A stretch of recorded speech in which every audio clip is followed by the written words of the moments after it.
Your seats.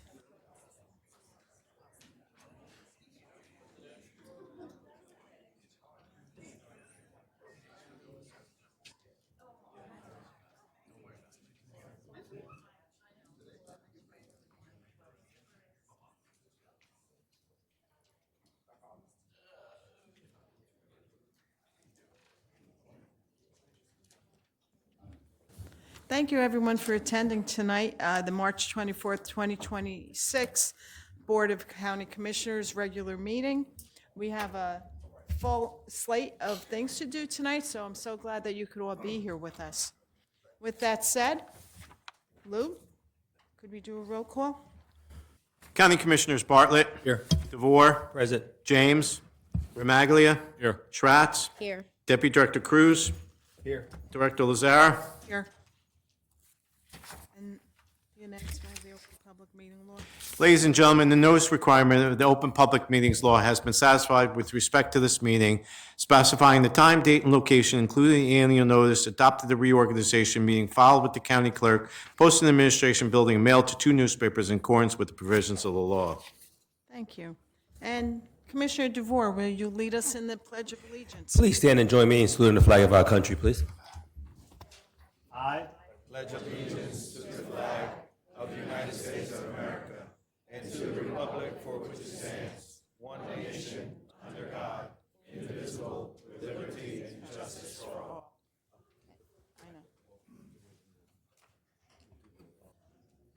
Father Ryan, during the program, yeah.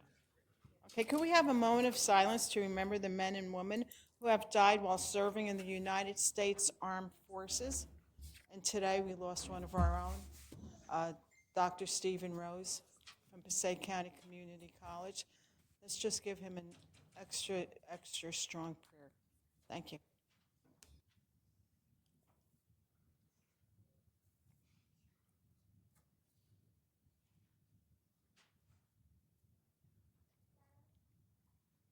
Thank you.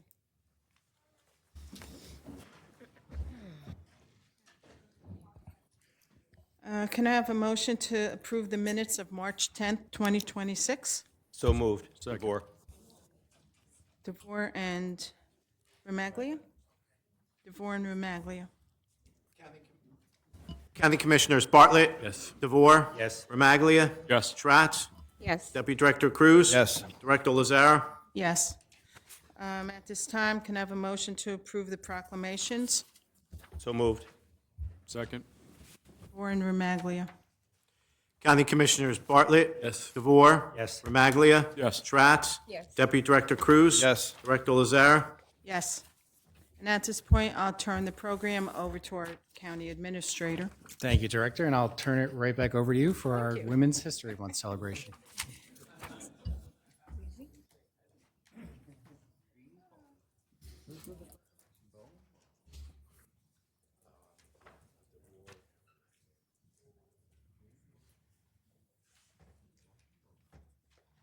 This is such a great crowd. I thank you all for being here tonight.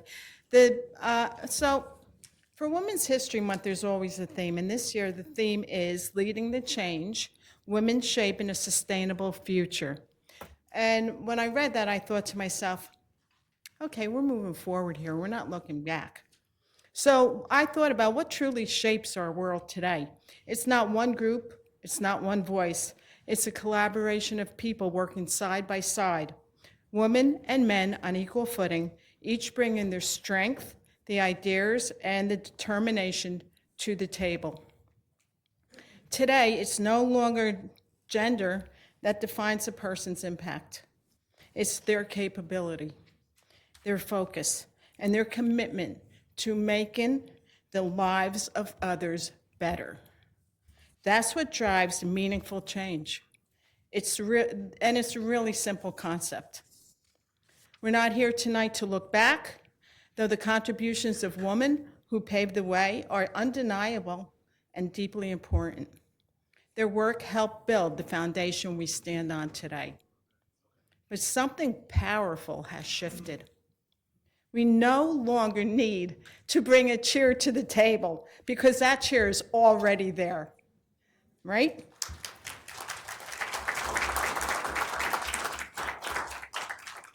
The expectation is no longer inclusion, it is contribution, leadership, and progress. And the future, it belongs to our daughters, to our granddaughters, to our sisters, and to everyone willing to lead with purpose and vision. Tonight, we honor women whose service, legacy, and lives are not only inspiring, they are guiding the path forward for generations to come. Tonight, we honor 4 incredible women. 1, a healthcare manager at New York Presbyterian Hospital, whose leadership and dedication drive workforce initiatives that impact more than 48,000 people. The executive director of the Passaic County One-Stop Career Center, who opens doors of opportunity by equipping community members with the tools and resources they need to build stronger futures. The deputy mayor of Paterson, whose unwavering commitment continues to strengthen her city and uplift all of those that she serves. And a woman whose unparalleled knowledge of the electoral process makes her an invaluable resource and a steadfast guardian of our democracy. Tonight, we're going to honor these 4 women, and the first one, alphabetically,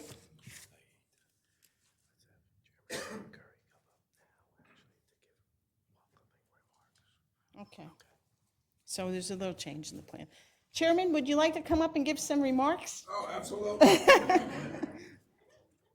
Good evening, everyone.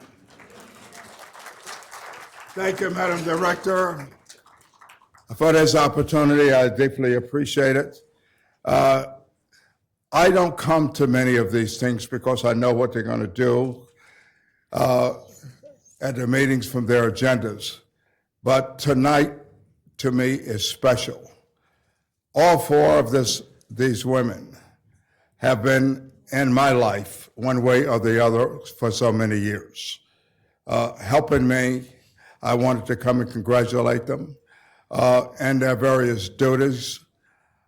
Hannah, you and I have worked together for, this is, I believe, your 40th year in the election process. Maria, you have worked with me with the party for many years as deputy mayor. Sophia have worked with me at the One Stop. And Rosemary, you and your family has been in my life for at least 40 years. So I'm hoping to stay, but my staff have me on a schedule. I have to speak at another event at 6:45 in Helden. So in case I miss one of you, I just wanted to stop by and congratulate all of you for the time that you give, whether your job and the time that you give to other organizations and people. And I'm so proud in each and every one of you. God bless you. I still need you in my life, and please be there for me. Thank you very much.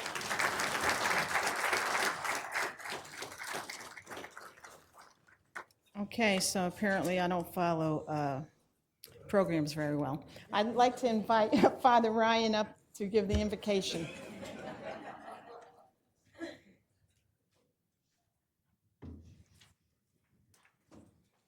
It's always nice to have the chair as the warm-up act before we pray.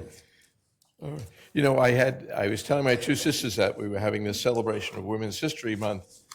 We were at lunch, and one is on one side and the other's on the other. You better say a good prayer. You better not go too long. You better, like, oh, God, now I know why I became a priest. So they're all for you.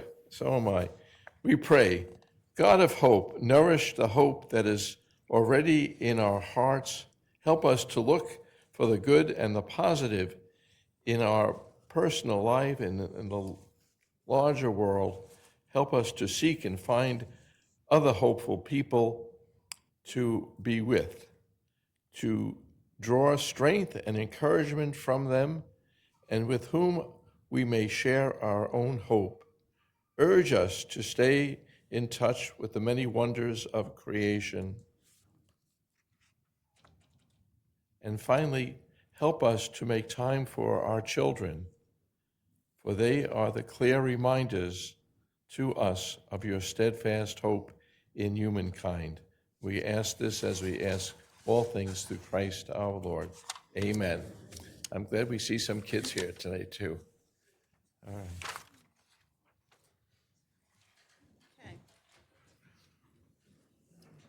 So at this time, I'd like to invite Commissioner John Bartlett up to present the first proclamation.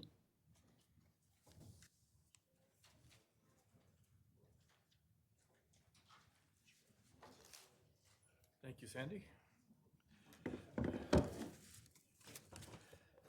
As many of you know, I'm a voting rights lawyer, and one of the things that I have always believed is that voting rights should not be a partisan issue, because it is about our democracy, small d, not big D, and it is about all of us living and sharing the governance of this nation and this state and this county together. Chairman, I know you agree, and I know that we're proud here in Passaic County that those rights are protected in nonpartisan fashion by some exceptional women. Our superintendent of elections, Shona Mack, our county clerk, Danielle Ireland Imhoff, and the woman that I have the pleasure of introducing and honoring tonight, Hannah Katau.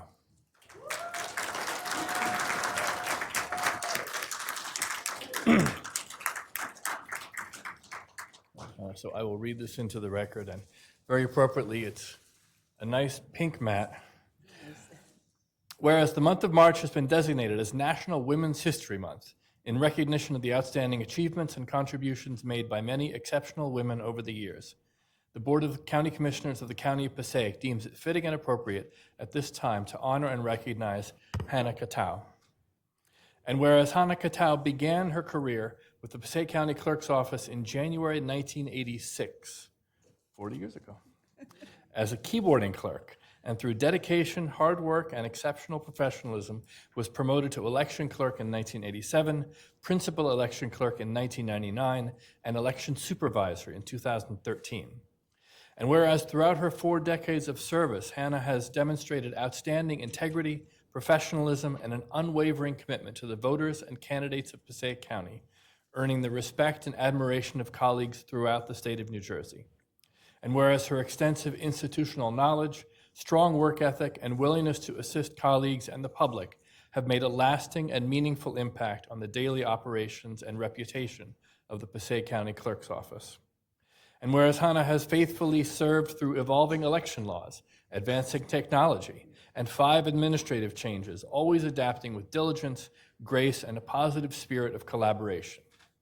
And whereas she has guided the Elections Division through significant challenges, including ensuring voter access following Hurricane Sandy in 2012. Actually, that's the first time I voted in person. That's right downstairs with a vote by mail ballot the week before you guys opened up, and it was exceptional service and opportunity for folks. So, voter access during Hurricane Sandy and overseeing critical mail-in ballot operations during the COVID-19 pandemic and the 2020 presidential election. And whereas Hannah has also made history as the first and only Circassian American woman to hold the title of election supervisor in the entire state of New Jersey.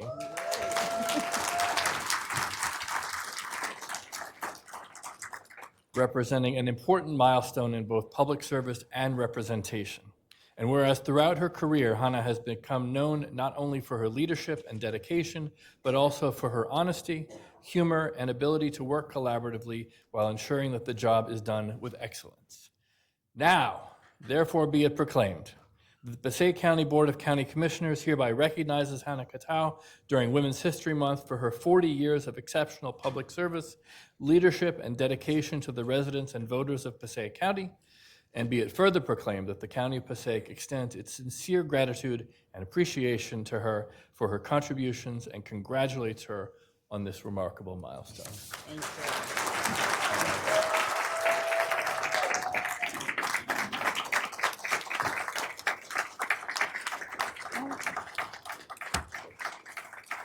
Good evening, everyone. I'm very happy, excited, nervous, speaking in public. thank you. Thank you for the bottom of my heart. Thank you, Danielle, Mr.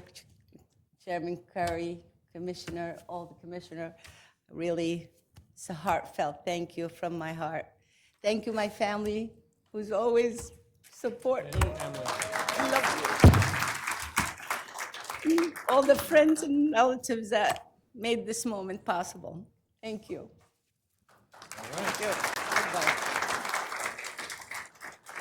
And you're also receiving, you might have seen these before, a certificate from the Office of the Passaic County Clerk, as well as one from a certificate of special recognition from another great woman in Passaic County, our surrogate judge, Zoila Casanova. Oh, thank you. Congratulations. Thank you so much. Can we take a picture? Oh. Anna. So cute. Hold on, you got one more. Yeah, I know. And another. He was being clear again.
Absolutely. You keep that. Well, she keeps that.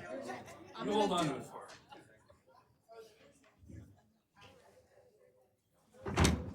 Rosemary.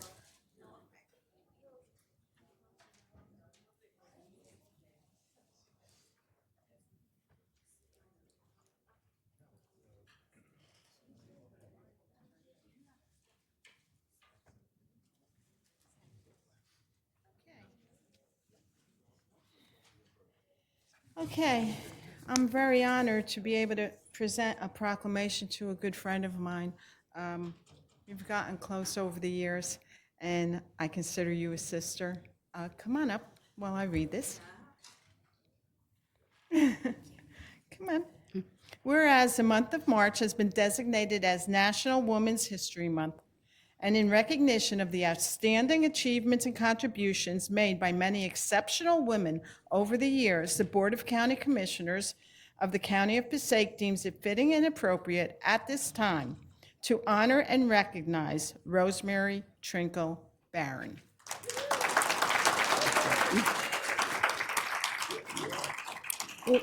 Whereas Rosemary is a distinguished alumna of Fairleigh Dickinson University, having earned her degree from the Silberman College of Business with a concentration in hotel and restaurant management, and proudly represents a multi-generational legacy of family alumni. 4 sisters, your mom and your dad? Aunt, uncle, and dad. Whereas in recognition of her family's longstanding dedication to education and philanthropy, the John Robert and Mary Trinkle Rizzula Career Development Center was established to support student success. And in 2024, Rosemary furthered this commitment by helping to establish the Dr. Richard Weiss Scholarship Fund to support future students pursuing careers in hospitality. Whereas Rosemary has built an accomplished professional career spanning both hospitality and healthcare, holding senior leadership roles with Hilton Hotels and Resorts and Hyatt Hotels Corporation, and for over 20 years has served at New York Presbyterian Hospital as Manager of Organizational Development, where she leads enterprise-wide talent and workforce initiatives pursuing careers in hospitality. Oh, I did that one. Impacting more than 48,000 employees. I said that before. Okay. Right, I said it before. Rosemary has demonstrated a lifelong commitment to civic engagement through her service to the city of Clifton, including as president of the Clifton Board of Recreation, member of the city's 100th Anniversary Committee, and involvement in local political and community organizations, as well as her leadership and volunteerism at St. Andrew's Catholic School. Now, therefore, let it be proclaimed that the Passaic County Board of County Commissioners proudly recognizes Rosemary Trinkle Barron during Women's History Month for her outstanding contributions to her profession and to her community. Be it further proclaimed that the County of Passaic extends its sincere appreciation to Rosemary Trinkle Barron for her distinguished accomplishments and dedicated service, and acknowledges the meaningful influence she has had in advancing her field and inspiring others. You're amazing.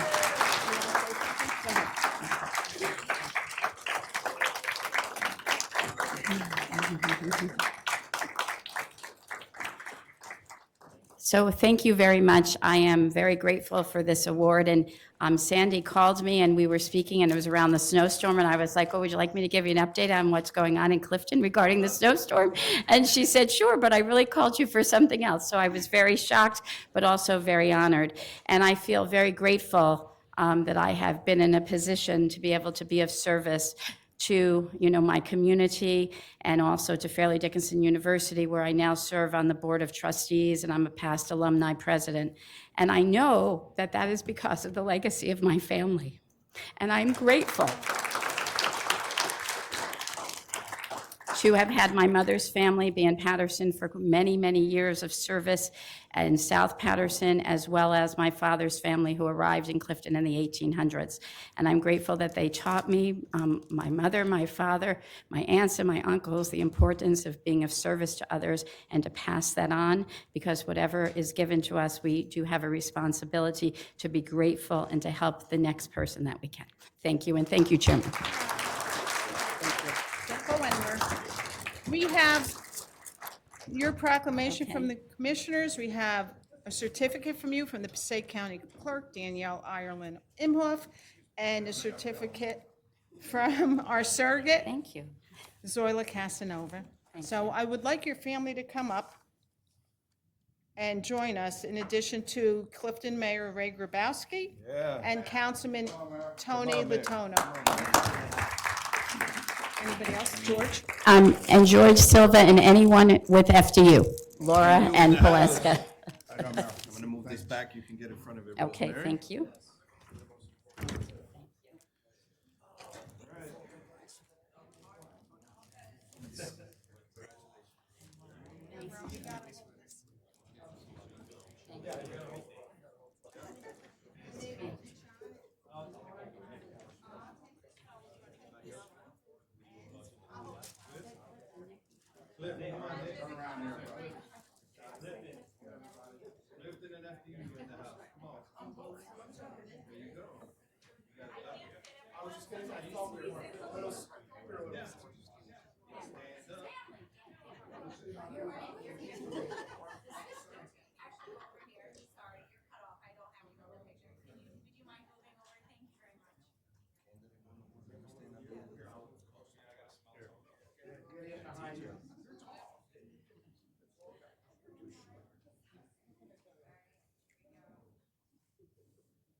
Okay, I'll let, Knock over the chair.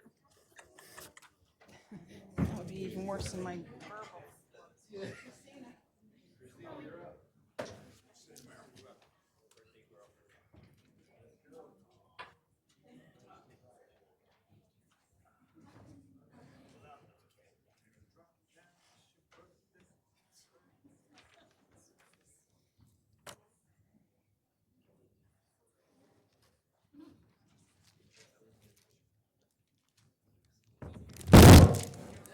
as Commissioner Schratz approaches the podium, let's all join together and wish her a very happy birthday.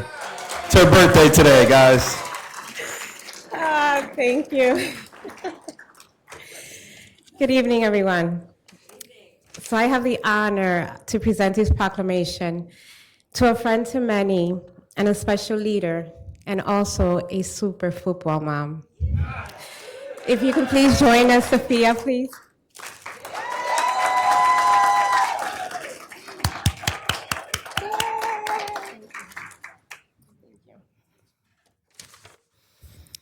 Whereas the month of March has been designated as National Women's History Month, and in recognition of the outstanding achievements and contributions made by many exceptional women over the years, the Board of County Commissioners of the County of Passaic deems it fitting and appropriate at this time to honor and recognize Sophia Comas Phillips.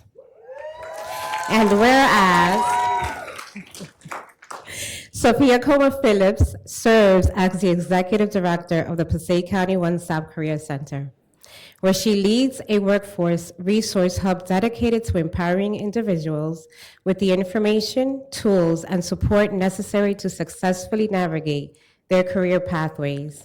And whereas in this role, Sophia Comas Phillips oversees comprehensive employment and training services that strengthen the local workplace and expand access to opportunities for residents throughout Passaic County.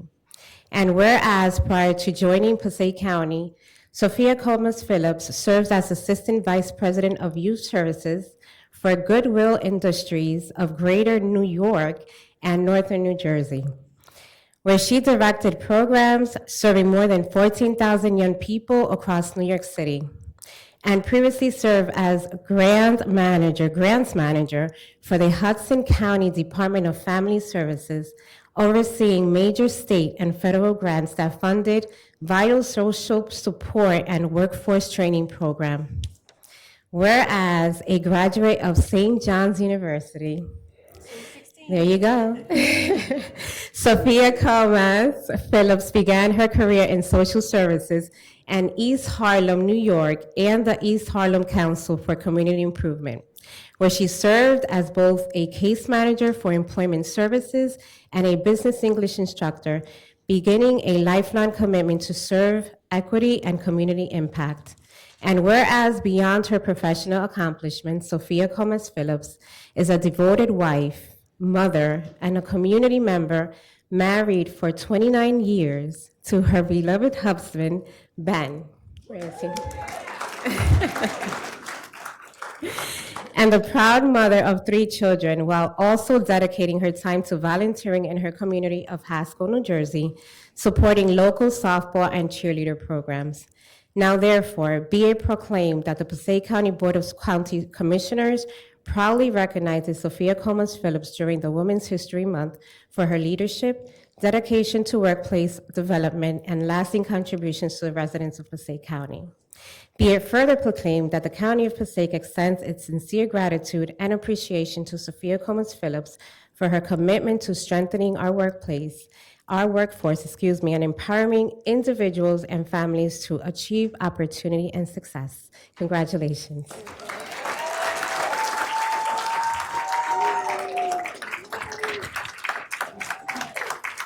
Thank you.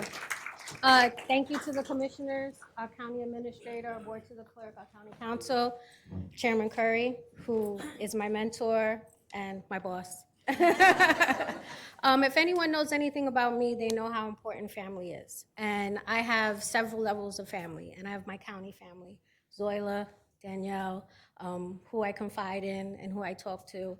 I have my one-stop family here, all my ladies who I couldn't go to work every day without your guidance, without your love. David Dean, my partner in crime, who helps me with everything. I also have another family, my Bosco family. My Bosco moms are here. Yes, I am a football mom. My amazing son is here. Has 9 D1 offers to play football in college, so I'm very proud of him. And 2 beautiful daughters, one in medical school, one is a teacher. So my family and my village is everything to me, and that's the only way I can be successful. So I thank all of you. Thank you.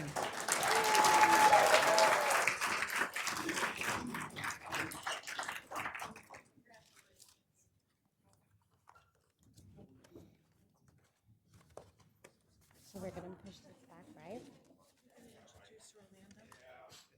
Yeah.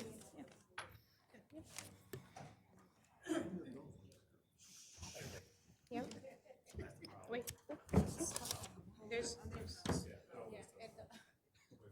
We gotta give her. I'll be on this side. One stop, come on up.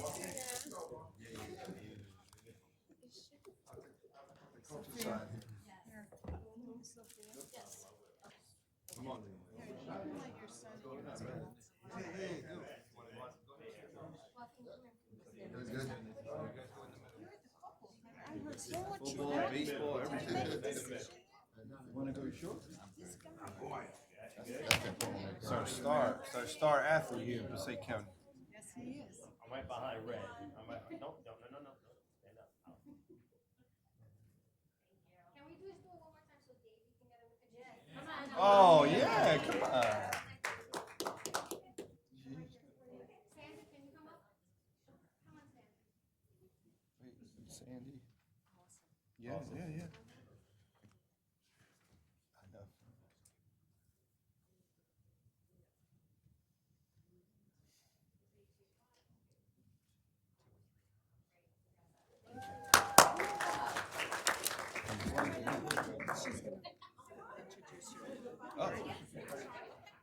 Oh, you can, it's okay. Yes.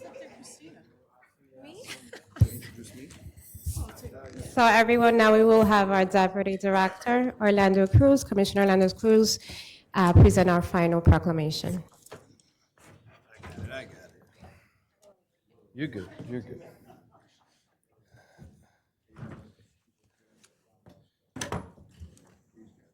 Here we go. All right, guys, how's everybody doing tonight? Good. Happy to see everybody.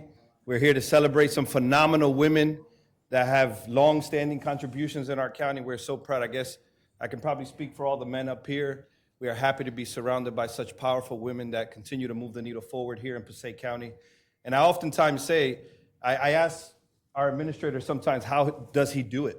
And then I realized he's surrounded about 80% of women. Our directors are in leadership roles in this county.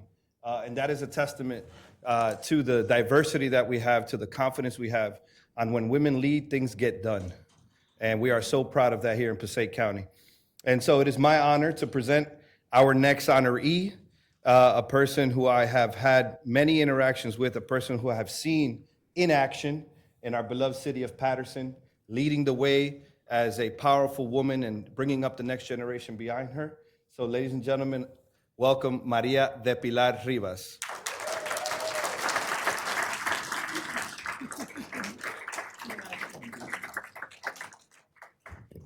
So whereas the month of March has been designated as National Women's History Month, and in recognition of the outstanding achievements and contributions made by many exceptional women over the years, this Board of County Commissioners deems it fitting and appropriate at this time to honor and recognize Maria de Pilar Rivas.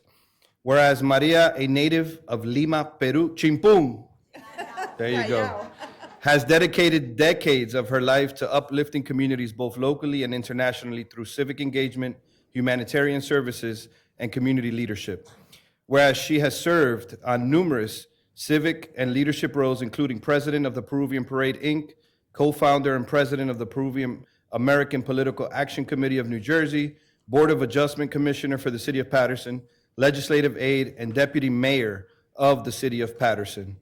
Maria established Pilar Bridal Center in 1982 and became the first female president of the Tailor and Design Association of New Jersey in 1984. That's the year I was born. Oh. Demonstrating leadership and entrepreneurship within local business community. Throughout her career, Ms. Rivas has worked tirelessly to support immigrant communities and advocate for issues including immigration assistance, domestic violence awareness, youth services, and community development. through her humanitarian efforts and leadership of organizations such as Children Without Borders, USA Foundation, and other community initiatives. She has provided disaster relief, medical assistance, educational support, and humanitarian aid to families in need both here in the United States and abroad. Whereas Ms. Rivas has also played a significant role in promoting cultural pride and international collaboration, including her efforts to establish sister city relationships between the city of Paterson and cities throughout Peru, and establishment of Peru Square on Market Street in Paterson, celebrating the rich contributions of the Peruvian community and arguably the location of some of the best Peruvian cuisines in the entire country. Lomo saltado. So now, therefore, let it be proclaimed by the Passaic County Board of County Commissioners, who proudly recognizes Maria de Pilar Rivas during Women's History Month for her outstanding leadership, humanitarian service, and lasting contributions to the community. And let it be further proclaimed that this county extends its sincere appreciation to her and her unwavering commitment to service, community empowerment, and advancement in cultural unity. Congratulations.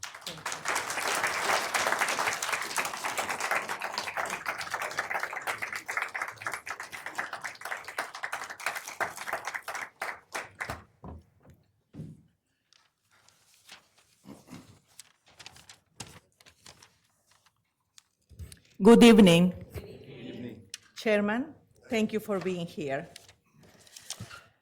First, I want to thank God to give me the life in this shiny day to be here tonight with all of you and celebrate these awards with these wonderful women,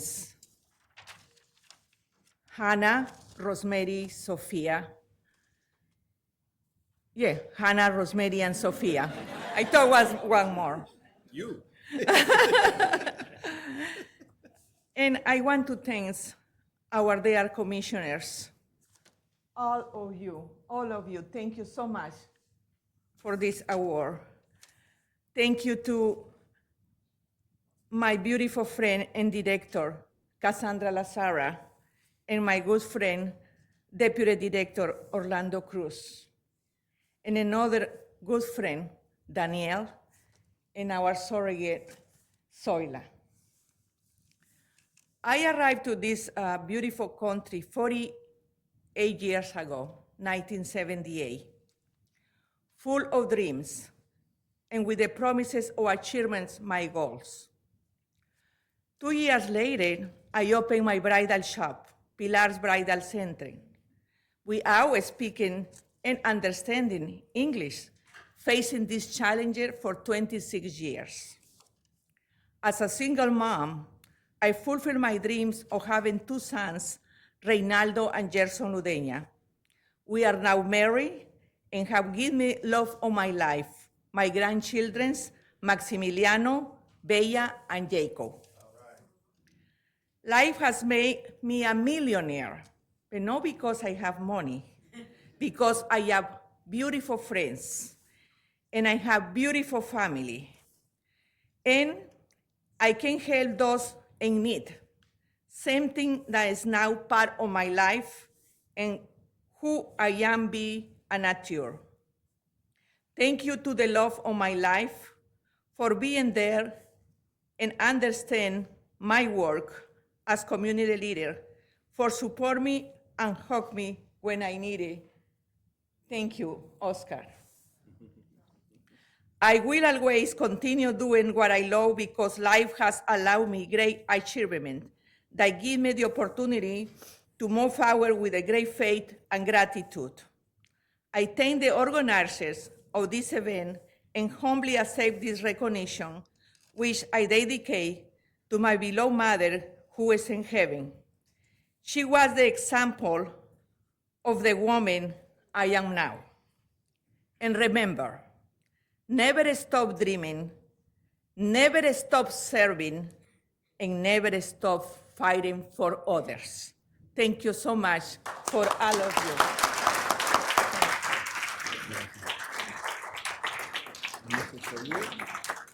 Thank you.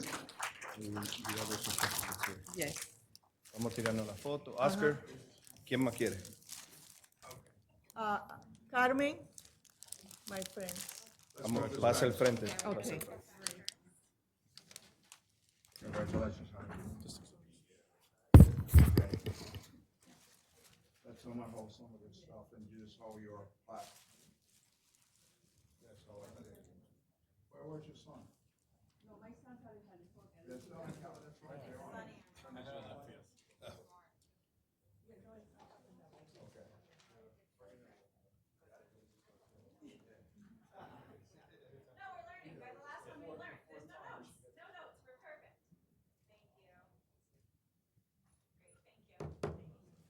Congratulations again.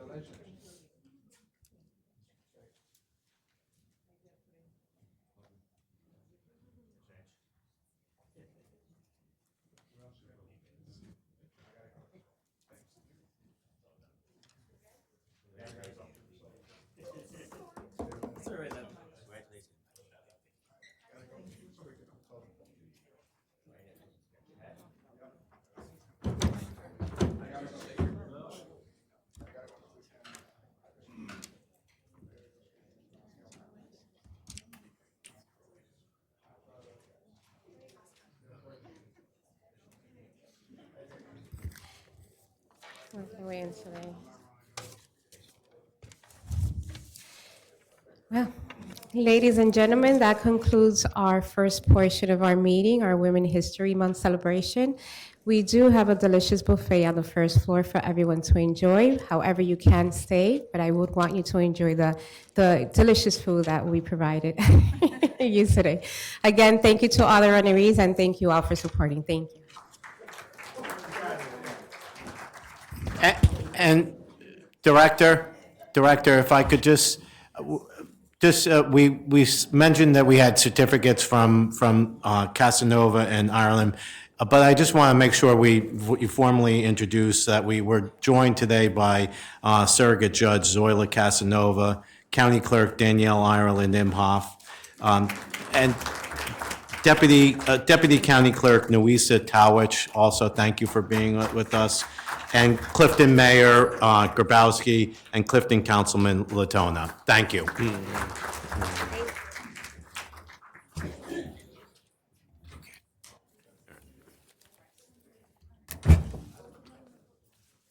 Break it.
At this time, can I have a motion to suspend the regular order of business?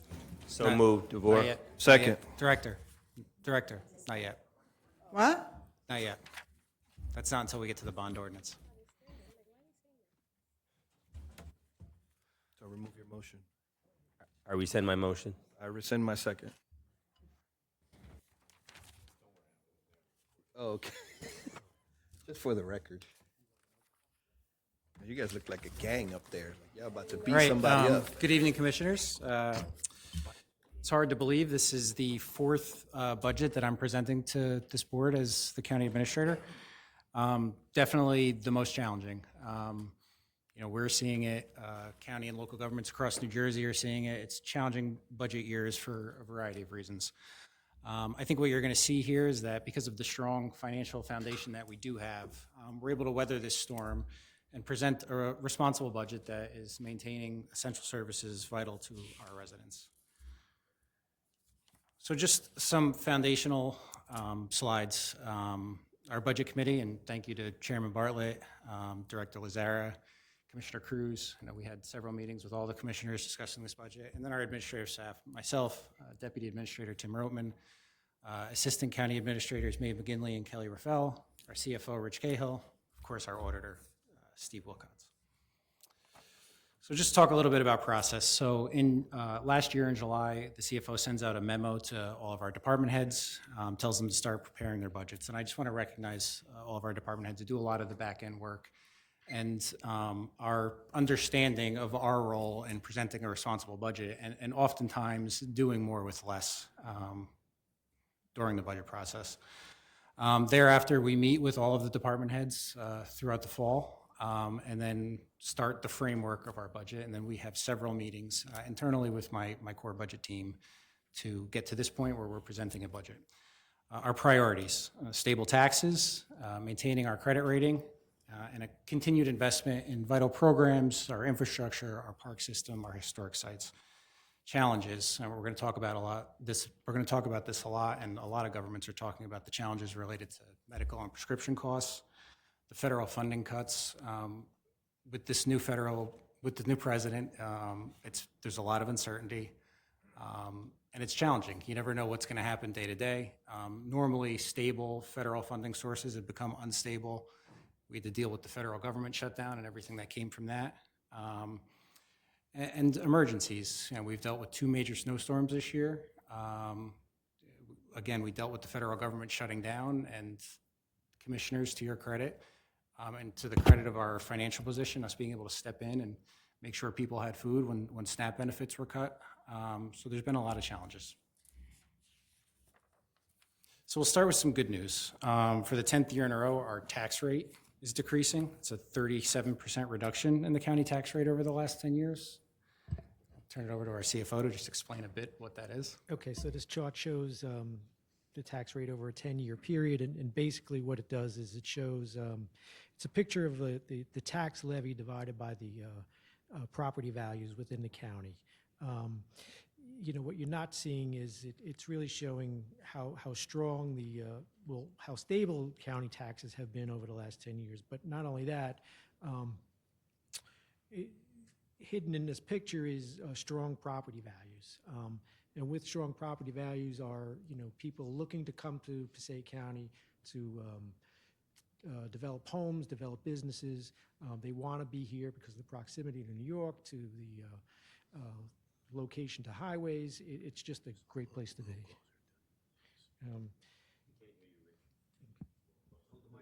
Okay. So, it's the property values that are really driving this, along with the stable taxes over the last 10 years that are really a benefit to the county and a tribute to you in maintaining our budget and stable taxes over the last 10 years. Yeah, in short, it means Passaic County is an attractive place where people are coming to live, to work, and to invest. And that's what we're seeing here over the last decade. Can you explain practically what the tax rate reduction means to Passaic County? Yeah, so I would go back again. It's a place where people are investing. You're seeing property values rise, and it's because we have a stable government and we have a stable tax levy, and we see businesses and families moving here and investing in Passaic County because of those factors. Thank you. So, we talk a lot about our credit rating, and it's important for a variety of reasons. And I like third-party validation. It's not me saying something. We have Moody's, which is an international credit rating agency that's doing this for corporations and governments across the United States, maintaining our credit rating for the highest ever credit rating for the 6th year in a row. Last year, we had 6 different ratings. All 6 times it was maintained. And here's just a snapshot of, what they're saying about us, that, we have a strong bench of civil servants that are making sure things are being run professionally. We have a strong institutional framework. We have conservative budgeting practices, and that allows us to, not only run an effective government, but also assist all of our municipalities in various partnerships.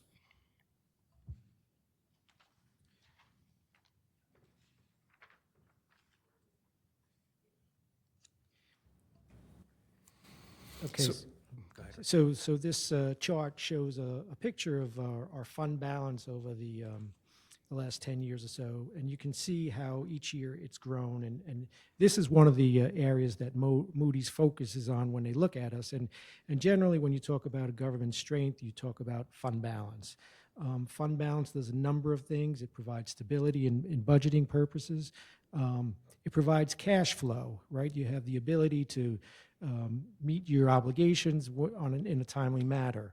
The Moody's rating, the high increase or the ratings that we have from Moody's allows us to borrow money at a lower cost than it would had we not had a good rating. So, it's really important that we maintain fund balance and we grow it where we can.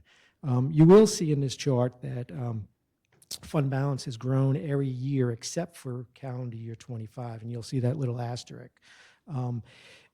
It's kind of interesting because we closed out our books at year end and we were at $120 million.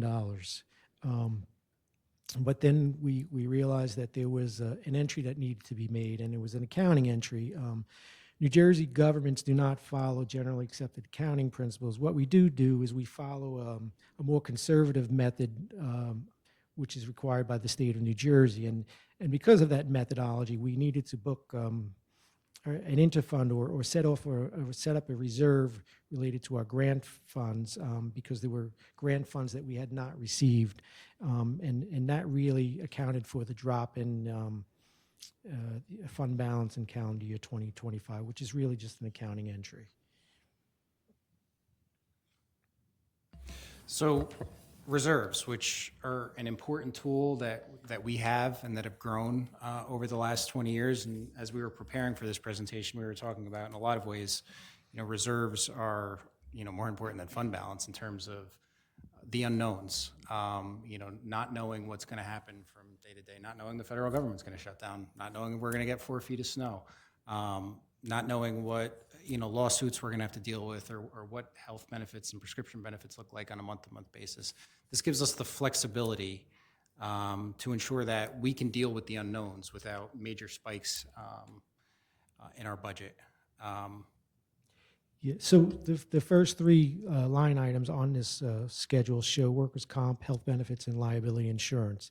These are all, as you may or may not know, we are self-insured for these risks, and these reserves help us manage those risks, which are, can be quite challenging at times. So over the years, we've tried to grow these reserves to the extent we can. We have limited resources. And one of the ways we do that is we, at the completion of any calendar year, we always have 2 years worth of budgets in place. We have the current year, presently calendar year 26, and we always have the prior year budget, which is still in place to cover any remaining liabilities from the prior year. But we also have some flexibility with that budget to do transfers. In fact, on tonight's agenda, there is a resolution to transfer funds, and these are what I call strategic transfers. We move money from older budget lines where we no longer need the funds, and we move them to lines where we think we're going to need them or where we can assess risk. So, and we'll move some of those funds into some of these reserves. One reserve, especially the snow removal reserve, we ended the year with $4.1 million. I can tell you after tonight's meeting, we're going to be down to $1.9 million. This snow that came this year was incredible. The cost to remove it was just as incredible. And you never really know how dramatic some of these expenses are going to be until they actually hit you. Yeah, and again, that speaks to the flexibility that we have. We were able to respond to the storms, properly in an efficient manner because we had this reserve. If we didn't, I'm not sure we'd be presenting this budget tonight. We'd probably still be working on things, but it gives us the built-in flexibility to make sure that we can absorb these unknowns. So salaries and wages, and we're going to talk a lot in future slides about things that are out of our control in a lot of respects. This is one thing that we can control and we are controlling. This budget only sees a 1% increase in salaries and wages across all departments. Since I started as administrator in 2023, I've renegotiated 19 of our 23 collective bargaining agreements, and we're doing that in a way that is fiscally responsible. Every time I'm negotiating a contract, I'm working with Rich, I'm working with our payroll director, Jason Mitchell, and I'm projecting out, what does this look like in years 3, 4, and 5 so that we're properly planning so that we can live within the budgetary caps that we have to. So again, we're sitting at the unions, we're sitting with the unions, we're partnering with them, and we're ensuring that we have sustainable growth in salary and wages while maintaining essential services for our residents. As Matt was saying, there's a lot of things that are out of our control. Yeah. We're on? Yep. There are a lot of things that are out of our control, and one of those things is federal funding, what comes from Washington. The Trump administration cut historically stable funding sources, which the county had started to rely on, whether that was public health, human services, home energy, weatherization. This past year, the county lost $3.17 million in federal funding, yet the county is still able to maintain essential services. A good example of this was the federal shutdown in November, which disrupted SNAP benefits for 75,000 residents in Passaic County. To help fill this gap, and because of the county's sound financial footing, we were able to allocate more than $100,000 to local supermarkets to help prepare food boxes for SNAP recipients. Because of the county's sound footing, we were ready for this, but it is uncertainty. And listen, it's not just the funding, it's also on the revenue side. So, the county had established 4 or 5 years ago a county optional hospital fee program. It was a partnership with our local hospitals, and it was a way to maximize Medicaid revenues coming into our hospitals. Because of the federal shutdown, we weren't able to collect $2 million in revenue that we had in our budget.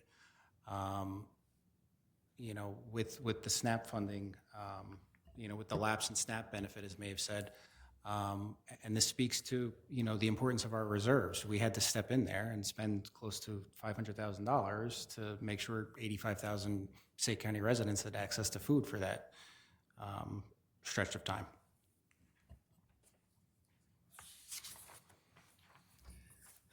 So statewide health and prescription benefits. And I'm just going to key this up for our auditor because he's doing this all over the state and he's seeing this problem across New Jersey. This isn't unique to us.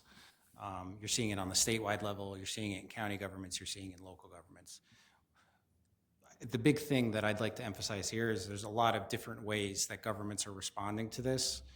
And as you'll see by what we're presenting, we're able to do it in a responsible way. So, thanks, Matt.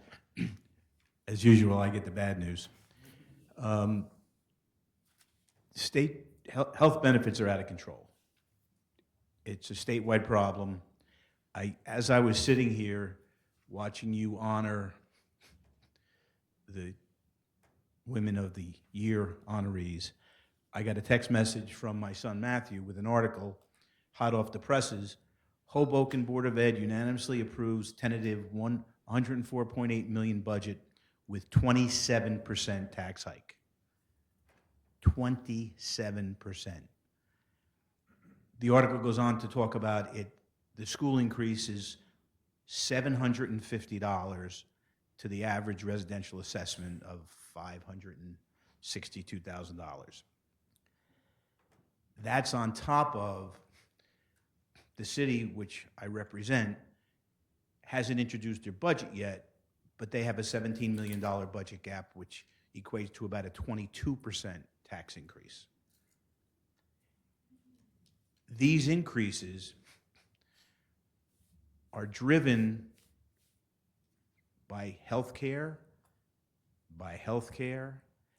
and by healthcare.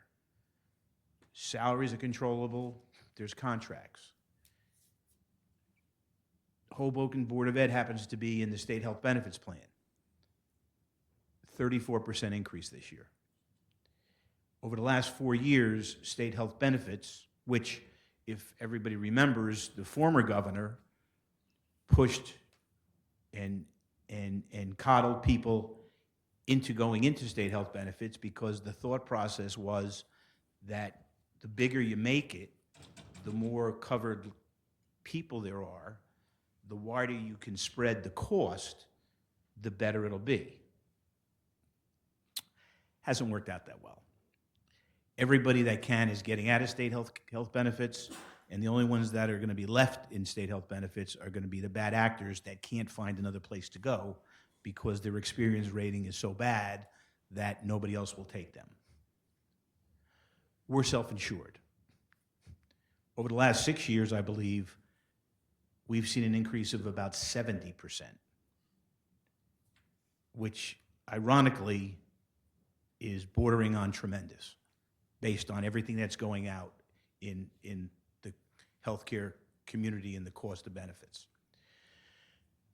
I can tell you the clients, the municipal clients and the county clients that I've worked with so far this year, and we're not done obviously, every single municipality and county is looking at a significant increase in appropriations and in their tax levy.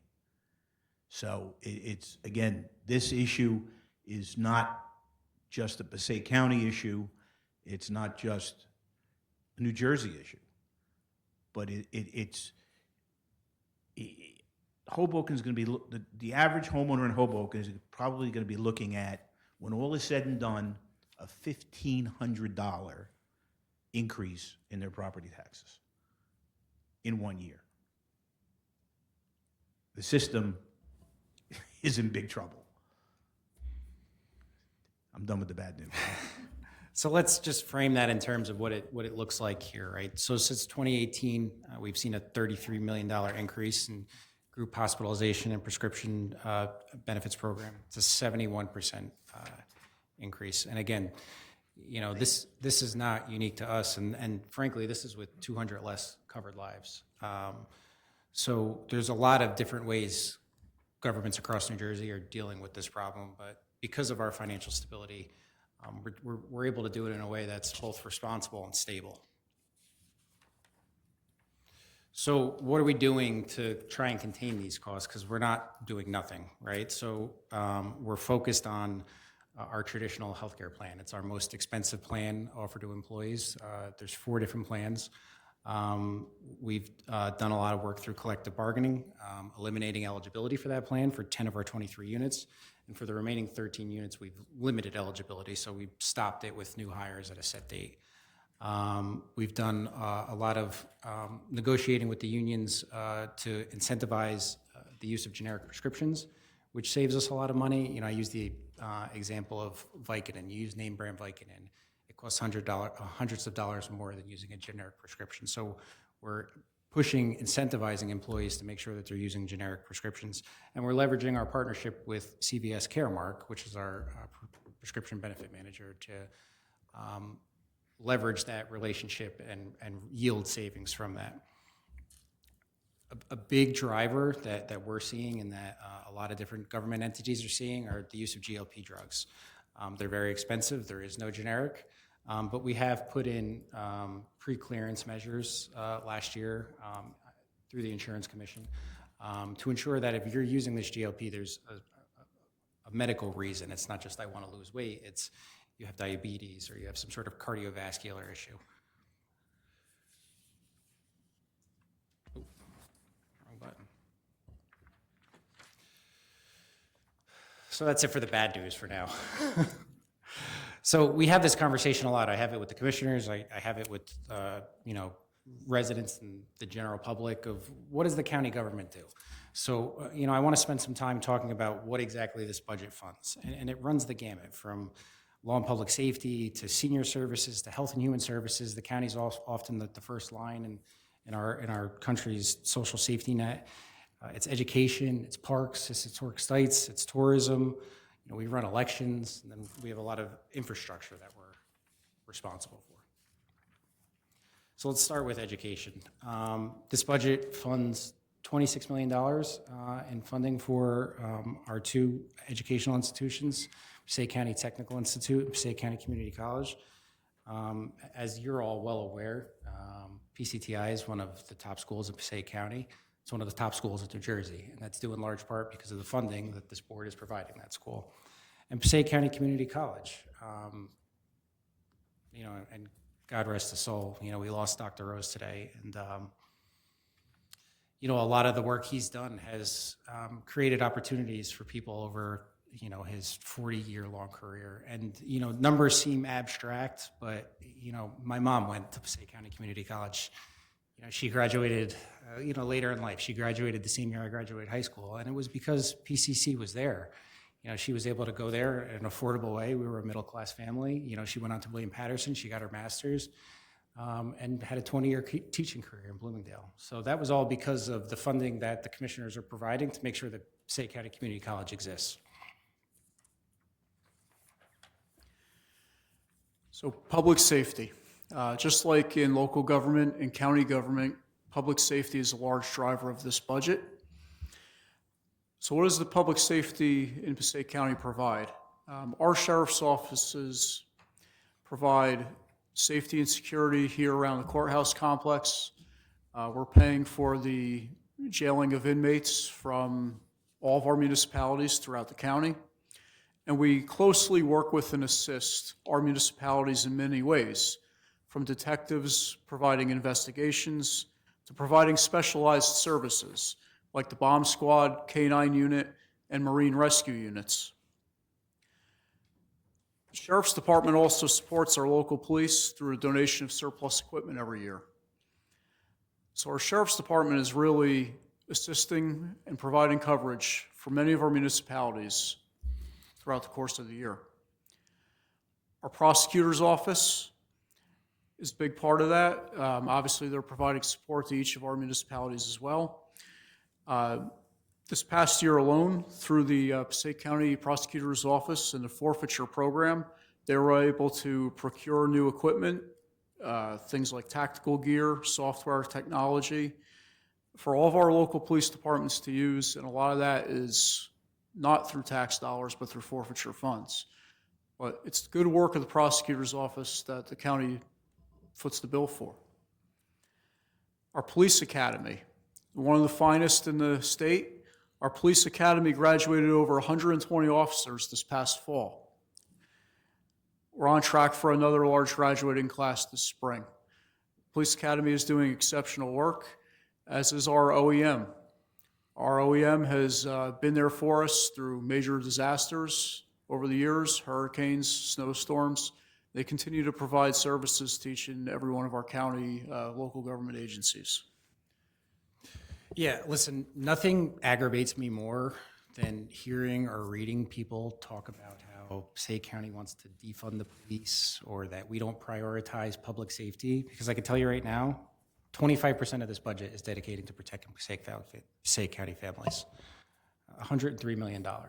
So anyone that tries to tell you that, I'd like you to point to this slide. Next, we wanted to highlight the essential services that Passaic County gives its seniors. In 2026, the county budget provides over $42 million in funding for essential programs and services for Passaic County seniors. Listed above, you can see some of those services. We want to highlight a few of them. First is Meals on Wheels. This past year, 224,819 meals were delivered to homebound Passaic County seniors. Even in snowstorms, Shirley Force and our Office on Aging make sure these seniors get a frozen meal the night before so they are not left hungry. We still have a waiting list of 100 people, and we are waiting to zero that out so no Passaic County resident who is homebound goes hungry this year. A few of our other senior services programs are our senior congregate sites. This past year, 56,000 meals were served across our 7 county-run senior sites, giving seniors a hot meal and some socialization during the day. Then we have some caregiver assistance relief, which gives in-home services to seniors who wish to age in place in their homes. And finally, we want to highlight our paratransit division. This past year, they gave over 92,000 rides for seniors to essential appointments. This could have been a routine doctor's visit or something like a dialysis appointment that they might not have otherwise been able to get to without Passaic County Paratransit. And if I could, I just want to recognize Shirley Force, our Director of Senior Services, and Benny Cook, our Nutrition Division Director. During those 2 storms, there's a lot going on. We're worried about clearing roadways, and Shirley always makes sure that these seniors are getting food delivery. And it's like when you have a million things going on, you forget it. But Shirley is always on it, and she cares for those seniors like they're her own parents and grandparents.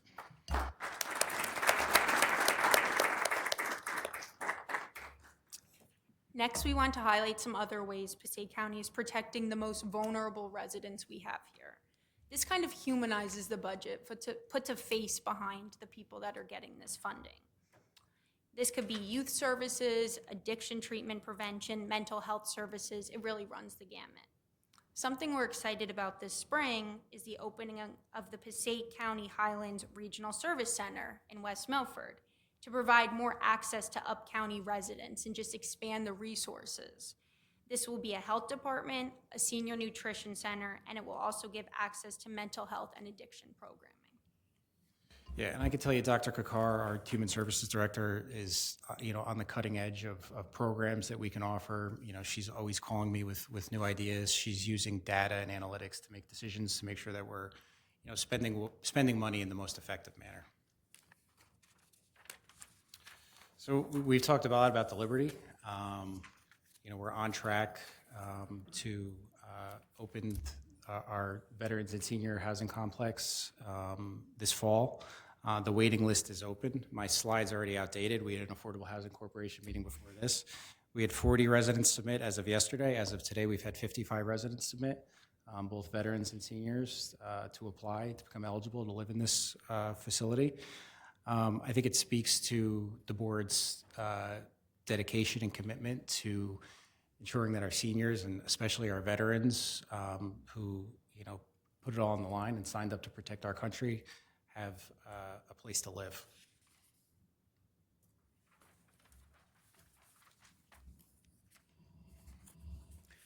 So our next slide highlights Passaic County Move. As you're all aware, Passaic County Move launched last year. And within its first 8 months, it has seen over 50,000 individual rides. So just to give the public a quick recap of how it works, to access the service, residents can download the Passaic County Move app on their mobile device, and it works a lot like Uber as a point-to-point transit system. Passaic County Move is currently active in Clifton and Passaic, so residents in those 2 towns can commute back and forth to any point within those communities, whether it be shopping, doctor's appointments. We see a lot of kids going to school in the Move app, so it's really hitting a broad spectrum of people. Over the last 4 months, Passaic County Move has averaged over 1,400 rides per week. And in March, just this month, we're averaging over 1,800 rides per week, which is, this data is telling us that Move continues to grow, continues to perform, and continues to serve our residents more and more each month. And just, everyone wants to talk about affordability now. Elected officials, politicians, everyone's talking about affordability. And, you look at something like Passaic County Move, and Giancarlo DiLeonardo, our Economic Development Director, we were having a conversation. He was going business to business in Clifton, and a lot of what the business owners were telling him that a lot of their employees, lived in Passaic and they were commuting via Uber to Clifton, and it was costing them $200 a week. Now they can take Passaic County Move, it's $1.80 a ride, and that $150, $160 is in their pocket every week instead of being spent on transportation. So that's creating affordability in Passaic County, and we're doing it in ways that isn't impacting our budget by capitalizing on federal and state grants, by working with our legislative delegation to get appropriations. We're setting up a meeting to talk about corporate sponsorships as a way to make this a public-private partnership to make it sustainable in the long term.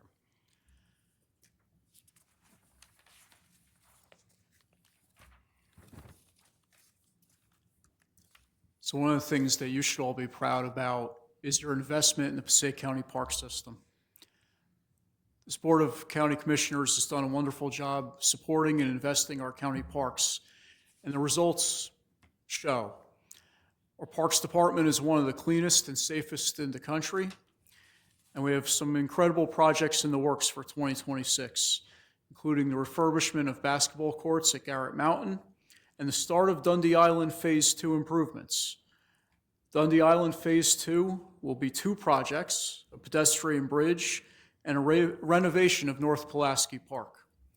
The bridge project will be bid awarded and probably begin construction in 2026, with North Pulaski Park being bid late in 2026 and starting construction in 2027. We have several other park projects in development as we speak. The Highlands Rail Trail, which has become one of the most popular amenities in the borough of Wanacue, is scheduled to have a Phase 2 in 2027. We're going to be going through permitting with DEP this current year, and we look to put that project on track next year. Right around the corner from the rail trail is the property that used to be known as Springbrook Acres. It was a horse farm that was purchased in early 2025. We're in the concept phase. We're going to, we've already officially renamed the property the Highlands Farm. But the property will finish its concept plans this year. We'll go through DEP permitting, and with some luck from the DEP, we'll be on our way to construction and development in 2027. These unique properties and opportunities only exist because of the investments in the park system. And finally, we want to recognize and point out at the bottom of that slide there, the county and city of Paterson coming together to form a partnership to restore the raceways around the Great Falls. This project is going to be a multi-year effort, and it is in the capable hands of our Assistant County Administrator, Kelly Raffel.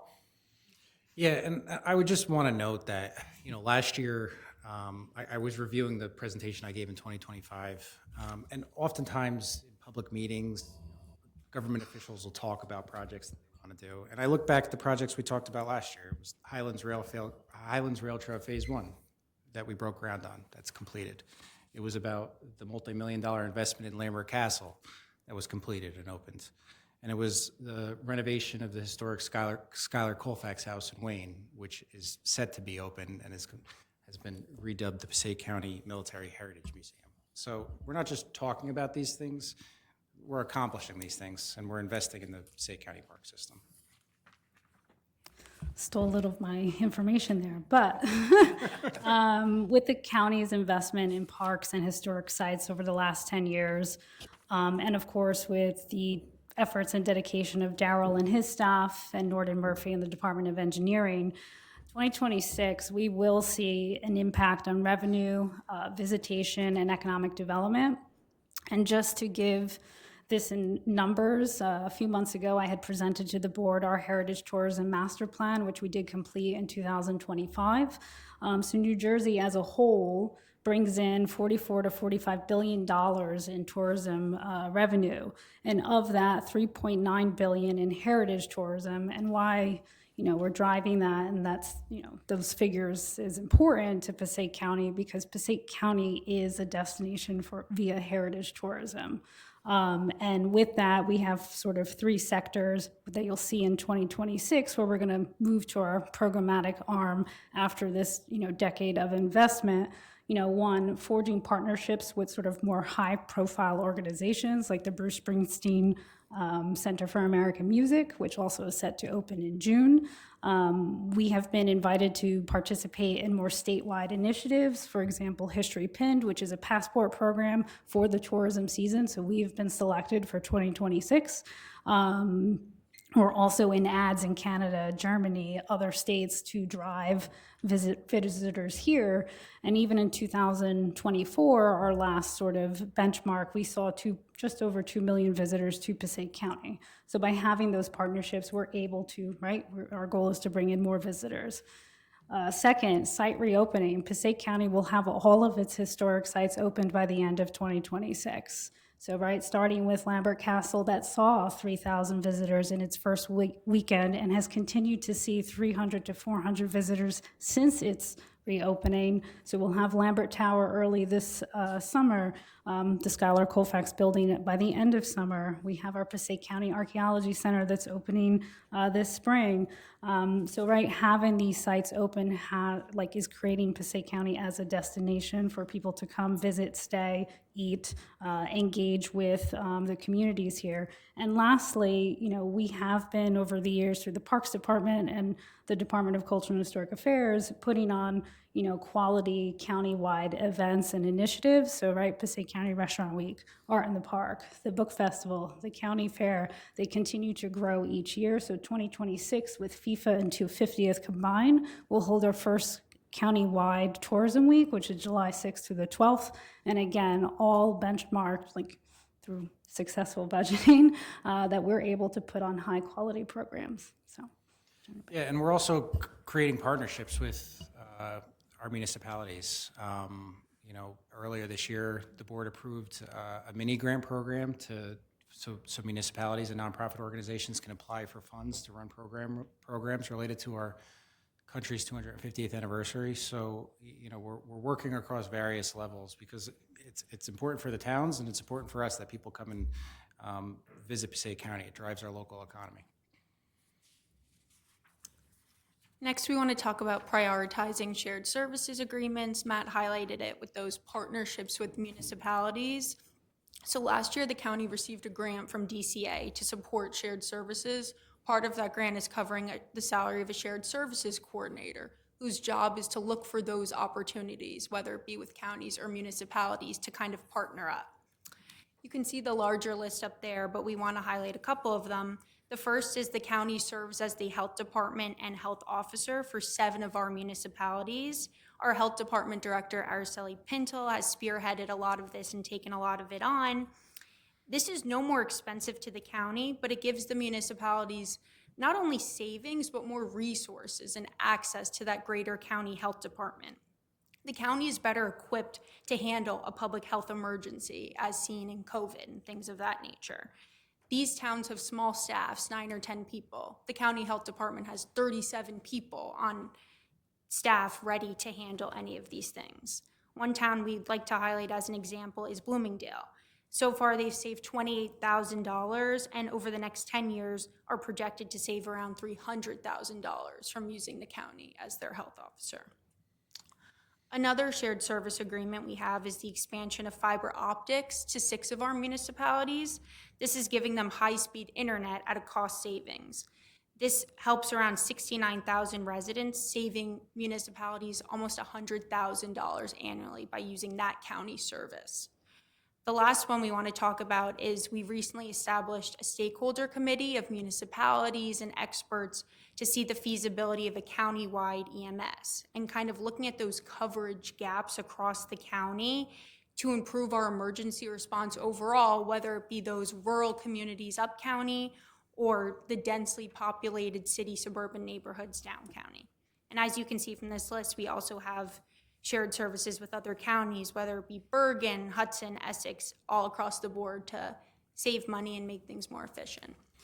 Yeah, it sort of runs the gamut from the big to the small. So, on the small end, we make our fueling stations available to all of our municipalities so they can fuel there because you run into procurement issues when they're going to private gas stations. We've built 2 new salt domes over the last 15 years, both in partnership with West Milford and Pompton Lakes, where we share the dome and both store salt there. To the big, to the jail consolidation, which we talked about, which is yielding savings as we've seen a reduced cost in our correctional division staff. To we're in the negotiations with Bergen County and Hudson County over our medical examiner services. To our youth detention center, which was closed. How long ago, Steve? 2010, which yields $10 million in savings every year. And is also producing a better result. I mean, when our youth detention center was open, our census rate was in the 90s, and kids were in confinement. And now we've pushed them towards alternatives where they're being streamlined better, and our inmate number has gone down. So one of the big things that we talk about when we were building this budget was planning ahead and investing in our infrastructure and in our future. This past year, we conducted a facilities assessment report of all the county's buildings and physical infrastructure. And the point of that exercise was to really start planning ahead for the future, to inventory our systems and be less reactive and more proactive. So what we're going to be doing over the course of this year is developing a long-range capital plan so we can get ahead of where we're going to need to replace things like HVAC systems and all the things that you really don't think about on a day-to-day basis but need to be thinking about long-term. Another aspect of planning ahead is the open space master plan. We're required by law to update our open space master plan every so many years. Our county planner, Andras Holzman, and his team are leading this charge. We give a lot of credit to our Parks Department under Darryl Sparta as well. They've been working together to identify opportunities, weaknesses, and areas where we can continually improve. The Open Space Master Plan will be a guidance document that will provide the county with a roadmap for where it is today to where it should be going 10 years from now. On top of all this, we want to make smart investments in our capital budget. Our capital budget each year should not only reflect today's priorities, but should also prepare for tomorrow. In this year's capital budget, we're resurfacing roads, repairing bridges and culverts. We're doing major infrastructure projects, such as replacing rooftop HVAC systems and a roof at the county warehouse. And we're looking to upgrade the Passaic County Golf Course with a new public works facility that'll help them maintain their infrastructure better over at that site. We're working together between departments to streamline our purchases and make sure that we're sharing equipment so that we're not over-purchasing, so that we're budgeting effectively and we're working cooperatively to make the county a better place. Yeah, so a lot of this planning is about being proactive instead of reactive. So the facilities assessment report, it's going to allow us to ensure we're doing the preventative maintenance, that we're getting as much life out of equipment that we can, and not just reacting to something breaking. We want to get in a cycle where we understand that we're going to need to fix or replace XYZ boiler or HVAC system on a cycle so that we can handle it in a responsible, fiscally sound way. Any questions? So, Director, I have two questions, if I may, through you. Just thank you for this. We appreciate the budget team on both sides, from our commissioners as well as the administration. You talked about the strong credit rating that we have. Just let the public know what the importance of that is and how does it promote Passaic County in a manner? Well, I'll start. It's important for a variety of reasons. When we're doing major projects and we go out to borrow money, we're getting a reduced rate, and the project ends up costing less. And what we're also seeing is, I talked about earlier the 6 different financial transactions that we were rated for by Moody's. A bunch of those transactions were other local governments or boards of eds. North Haledon comes to mind, the Wayne School District comes to mind, where they're using our credit rating because it's going to save them money. So not only are we saving money on our own projects, but we're also providing a tool to our school districts and to our municipalities where they can do projects cheaper because they're using our credit rating. Oh, there's anything that the experts next to me want to add to that? And then my second question is pertaining to our partnerships with state and federal for our park systems. Explain how that benefits us and the residents of Yeah, listen, like Tim said, we have a strong track record of investing in the Passaic County Park System over the last 10 years. What is it, 55 million, Kelly, over the last 10 years? Dundee Island is the one that jumps out at me. That was a partnership with the city of Passaic, with the county, and with the state of New Jersey, where we took what was a vacant piece of property that was a homeless encampment, where it was people doing drugs, and we did a $12 million park improvement project.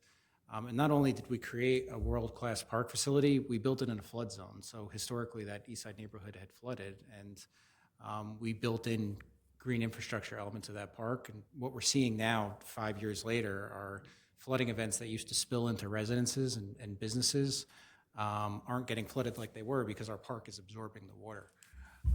So all of our projects, we're capitalizing and finding state and federal grant sources to help fund them.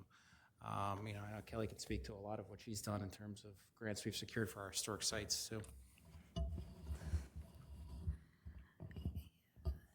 We do use a variety of grants, and to speak from federal level down, with like Dundee Island Park, and even now we are actively seeking federal funds. There is the Outdoor Recreation Legacy Program that's offered by the National Park that helps to fund, urban parks, development of brand new parks, restoration of parks. So Passaic County has been very fortunate to be part of that program in years past, and we continue to partner with the park that way. And then from the state level, especially on the historic preservation, actually both historic preservation and with Green Acres, historic preservation alone, we've seen $7.5 million from the state office to historic sites, and probably well over 10 million from Green Acres funds, both in acquisition, stewardship, and park development. I mean, Lambert Castle, the renovation wouldn't have been possible without the $6 million in state and federal grants we were able to secure. And, I'm proud that we were the ones that went to the New Jersey Historic Trust and said, it's great you're giving us this 1-year grant, but what if we could stack these grants together and then we could couple it with county dollars and federal dollars and do this big project all at once? And they were receptive to that, to their credit. Amended their program that allowed us to group together 3 years worth of funding into one award, which then allowed us to adopt an ordinance like we've done with the renovations that we're doing at I want to call it the annex. What is it called? The Customs House. The U.S. Customs House. Big red building next door. All right, thank you, Director. Director, through you. What I would add to that, Matt, is that just thinking over, I realize as I sit here, I've been on this dais longer than anybody else who's present in the room. And I remember when we were getting a Green Acres grant every 1 or 2 or even 3 years, and now we're getting 2 and 3 of them each year. The investment of effort that we're putting into bringing new resources in is really exceptional across all of our units. And I want to compliment this whole team on what you've put together. As you pointed out, Steve, this is a tough year, driven heavily by healthcare costs that are by no means unique to Passaic County. But I'm struck as I read this that even when we are saving resources, we're doing it in ways that are improving outcomes.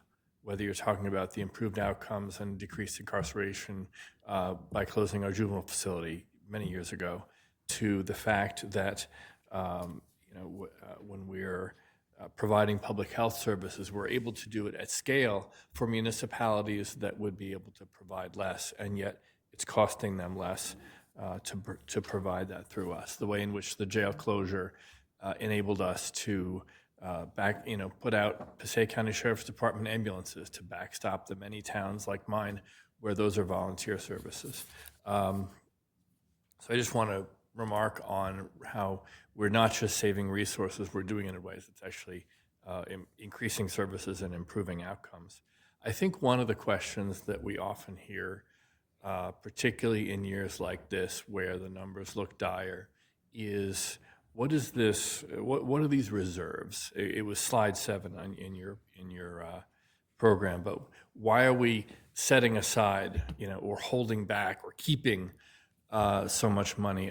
It would be really helpful to hear from whoever the appropriate person is why having those reserves in place is the fiscally prudent thing to do, and why it enables us to accomplish the other things we do without volatility. So, those reserves are held in place. They're not held in place. They're active. there's a lot of activity in them. And when things get rough, those reserves get hit. And I can tell you, our health insurance fund last year was at $27 million. I pulled a net $8 million out of that fund this year to cover health insurance costs. Without that reserve, we'd have to raise that full amount in this year's budget, plus we'd have to raise the health insurance premium line to what it should be. So it's almost like double taxation. So, those reserves are there for a purpose. The same thing with the snow trust. I mentioned this earlier, but, we ended the year with $4 million at the end of 25. We're right now down to $1.9 million. So, again, that's money that would be in this budget, increasing taxes once again. So, there's a lot of activity that goes on in those reserves. We're self-insured, so, we're mitigating the risk, right? Because we don't know what expenses are going to come through, what judgments are going to come through, and we're obligated and bound by those judgments as they do come through. Listen, the big one I would point to is COVID, right? No one knew that a worldwide pandemic was coming, but there's a reason why Passaic County was one of the first counties to get a vaccination site, a COVID testing site up and running. There's a reason why we were one of the first counties in New Jersey that got a vaccination site up and running. It was because we had these reserves and financial flexibility built in with that and our fund balance to be able to respond. A lot of governments had to wait for the federal government to pass the CARES Act or pass the ARP funding, and we didn't have to do that because we're prepared for emergencies. That's great, thank you.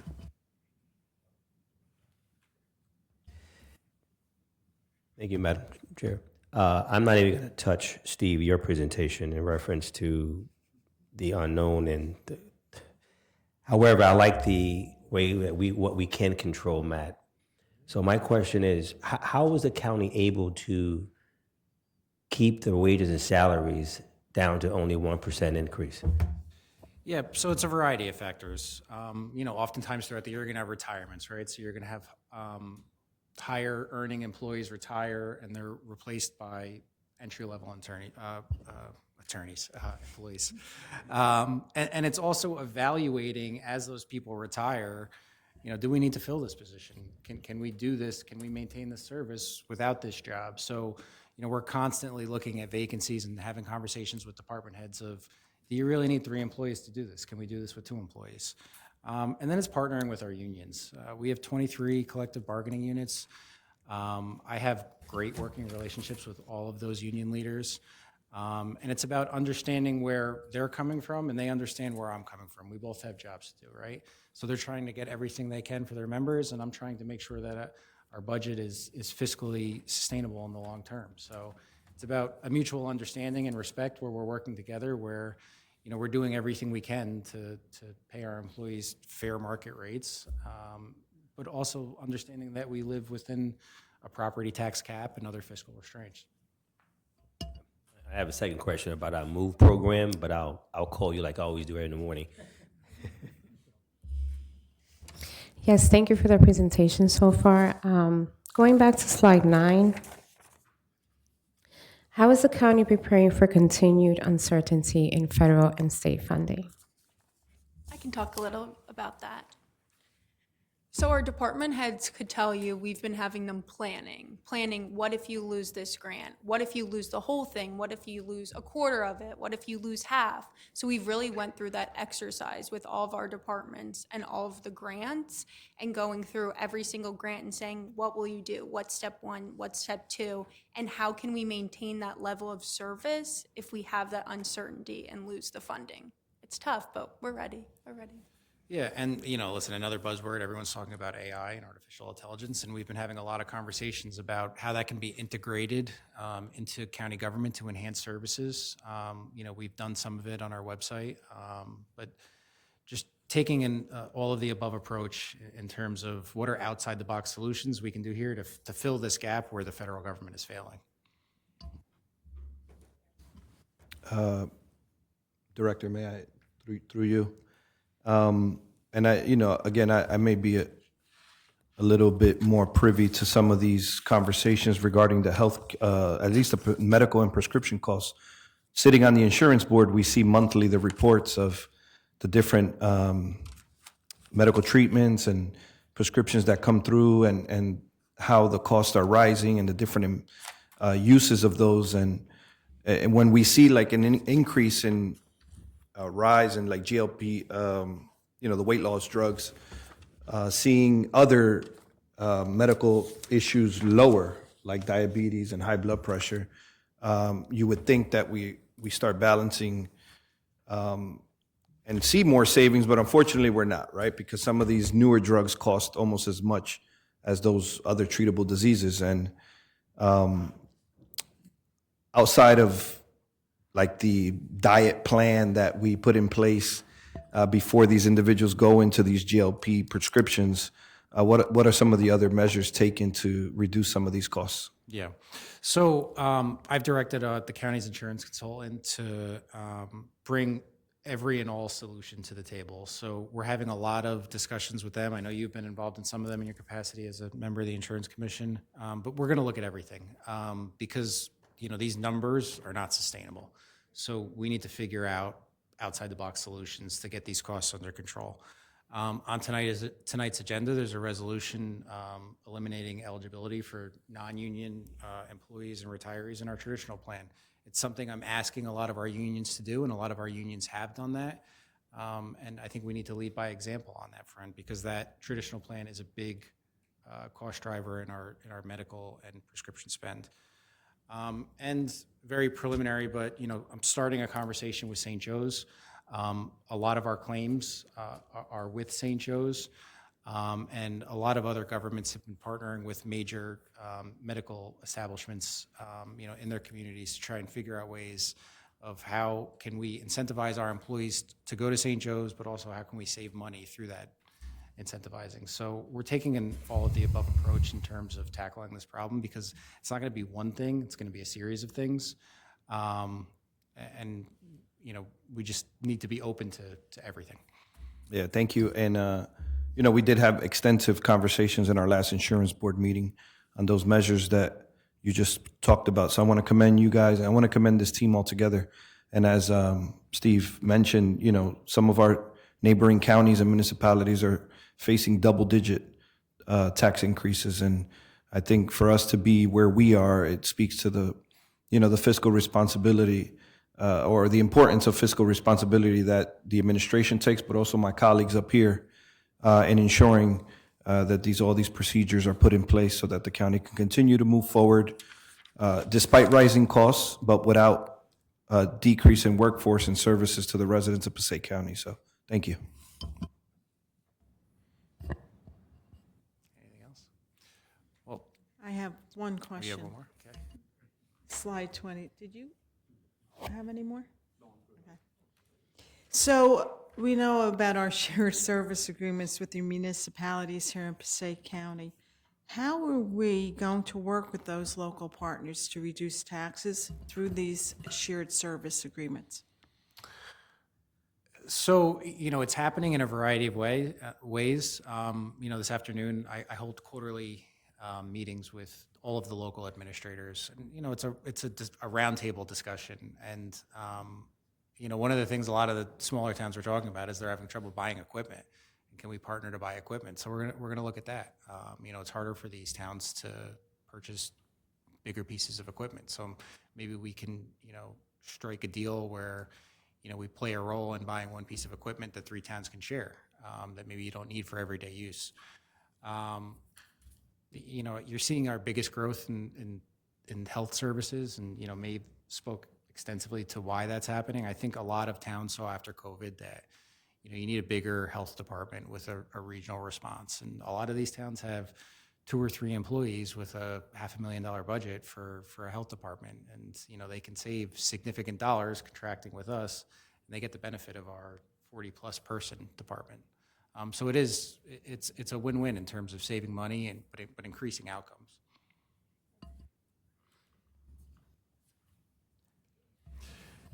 That's it. Well, listen, I want to just thank all of the commissioners. I mean, none of the work that we're doing is possible without all of your support and guidance. And, I want to thank all of the department heads.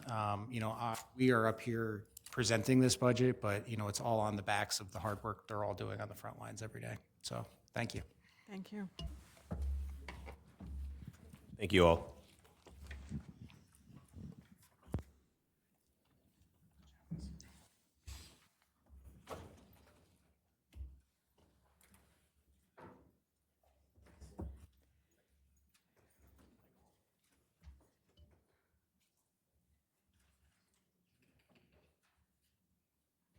Okay, we'll go back to motion to suspend the regular order Director. of business.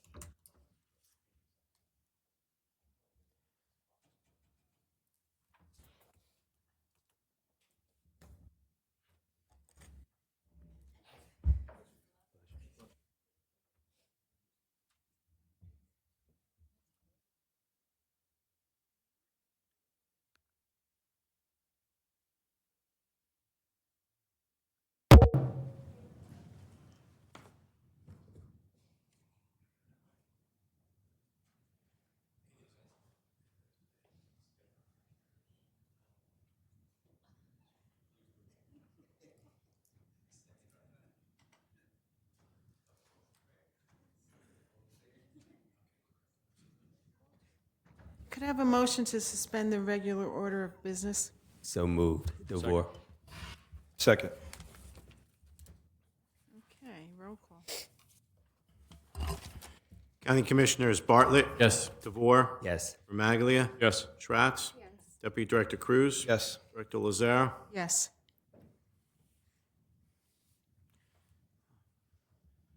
You want to read that into the record, Director? Just this little bit? I'll read it into the record. J1, resolution to exceed index rate pursuant to NJSA 40A:45:15. So moved. Second. Roll call. Okay, it was made by Bartlett and seconded by Cruz. Cruz. County Commissioners Bartlett. Yes. DeVore. Yes. Maglia. Yes. Schratz. Deputy Director Cruz. Yes. Director Lazare. Yes. A resolution introducing the Passaic County budget for fiscal year 2026 and adopting the same on first reading in accordance with the requirements of the local budget law. So moved. Second. Bartlett and DeVore? Cruz. Second by Cruz. Okay. County Commissioners Bartlett. Yes. DeVore. Yes. Remaglia. Yes. Schratz. Deputy Director Cruz. Yes. Director Lazare. Yes. Director, may I read into the record the public notice calling for the public hearing of the CAP resolution, which was J1, and the Passaic County budget for 2026, which was J2, on April 28th, 2026 at 5:30 here at 401 Grand Street. Have a motion? There is no You don't need it? motion. Okay. It just as a FYI to the general public that there'll be a public hearing on both the CAP resolution and the budget.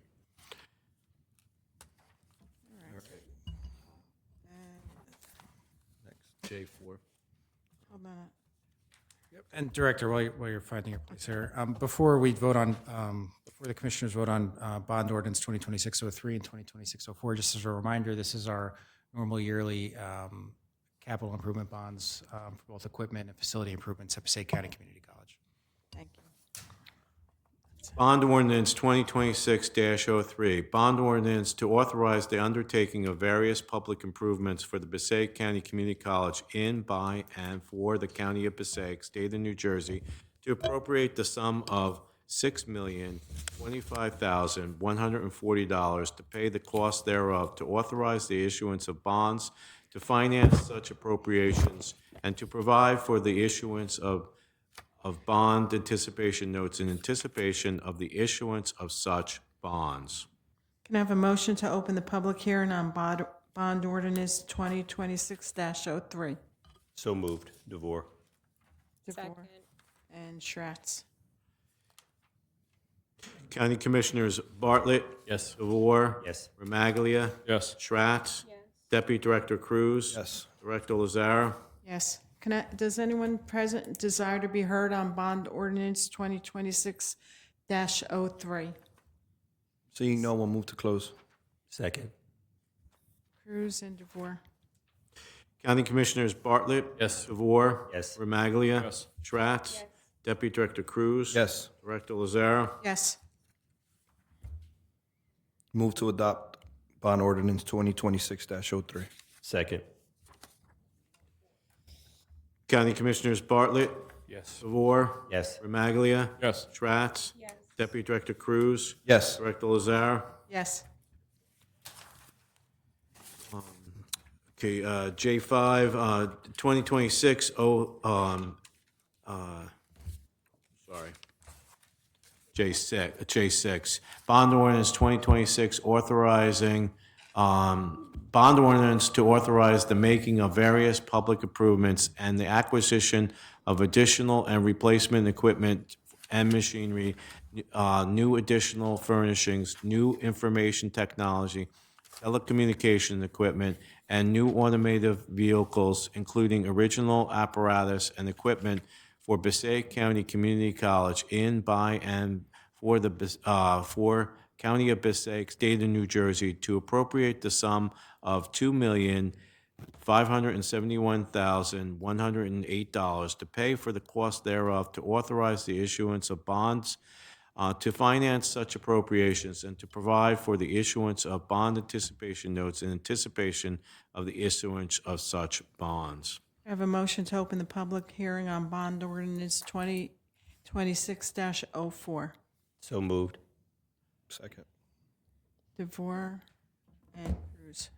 County Commissioners Bartlett. Yes. DeVore. Yes. Remaglia. Yes. Schratz. Deputy Director Cruz. Yes. Director Lazara. Yes. Does anyone present desire to be heard on bond ordinance 2026-04? Seeing no one at the podium, I move to close. Second. Cruz and DeVore. County Commissioners Bartlett. Yes. DeVore. Yes. Remaglia. Yes. Schratz. Deputy Director Cruz. Yes. Director Lazara. Yes. Can I have a motion to adopt bond ordinance 2026-04? So moved. Second. Cruz and DeVore. County Commissioners Bartlett. Yes. DeVore. Yes. Remaglia. Yes. Schratz. Deputy Director Cruz. Yes. Director Lazara. Yes. Could I have a motion to resume the regular order of business? So moved. Second. DeVore and Cruz.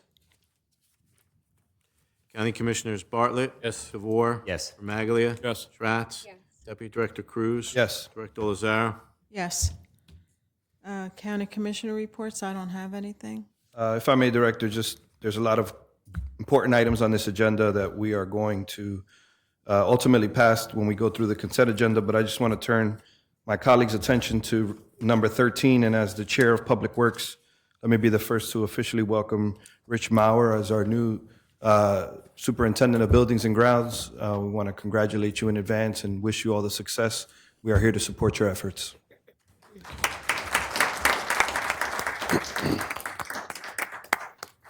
That's all I have, Director. Commissioner Bartlett.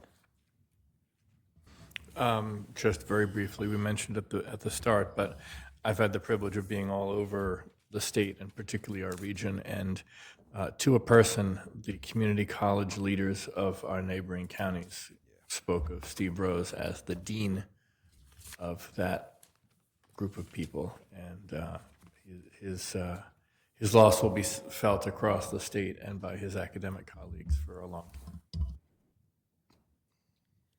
Thank you. Commissioner DeVore. As a member of the Public Works Department, I also want to congratulate Rich. Also, I want to congratulate the other women that we celebrated today, and happy Women's Month of March as we end. Continue to be blessed. Thank you. Commissioner Remaglia. No report, Director. Commissioner Schratz. Okay, thank you. I have a motion to open up the public portion of the meeting. Second. Schratz and Cruz. Anybody wishing to be heard? Seeing no one at the podium, I move to close. County Commissioners Bartlett. Yes. DeVore. Yes. Maglia. Yes. Schratz. Yes. Deputy Director Cruz. Yes. Director Lazar. Yes. Seeing no one at the podium, I move to close the public portion. Second. Cruz and DeVore. County Commissioners Bartlett. Yes. DeVore. Yes. Maglia. Yes. Schratz. Deputy Director Cruz. Yes. Director Lazar. Yes. Okay, we're on to, and.